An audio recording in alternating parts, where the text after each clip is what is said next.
নমস্কার বন্ধুরা, আজকের ভিডিওটা হচ্ছে একটা জবা গাছ। বেশ কিছুদিন ধরে আমার ফ্যামিলি কিছু বন্ধু জিজ্ঞাসা করছিলা যে জবা গাছে কি খাবার দেবে, আর তোমাদের কমেন্টগুলোর রিপ্লাই কিন্তু আমি না দিয়ে আর থাকতে পারলাম না। অ্যাকচুয়ালি শীতকালে কিন্তু জবা ফুলটা একটু কমই ফোটে, বেশিরভাগ ক্ষেত্রে ডরমেন্টেশনে চলে যায় গাছ, তার জন্য আর ভিডিওটা তখন করতে পারি। এখন যেহেতু হালকা গরম পড়েছে, কি কি দিচ্ছি দেখে নাও।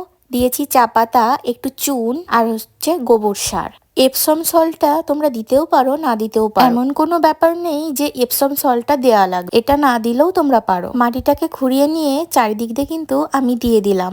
আর ঘরোয়া উপায়ে আরেকটি পদ্ধতি তোমাদেরকে দেখাচ্ছি, তোমরা এটা কিন্তু অবশ্যই করো। আমরা ফ্যানের মধ্যে একটুখানি জল মিশিয়ে নিয়ে তার মধ্যে হলুদ দিয়ে দিলাম। এই ফ্যানটার কাজ করবে, প্রচুর পরিমাণে কুড়ি আসবে। তোমরা কিন্তু আমাদের মতন এই পদ্ধতি করলে তোমাদের ফুল গাছও কিন্তু অনেক ফুল ফুটবে। আমাদের এই টিপস ফলো করে অনেকেই কিন্তু অনেক সাফল্য পেয়েছে। ভিডিওটি ভালো লাগলে অবশ্যই কিন্তু সাথে থেকে যেও। সকলকে টাটা।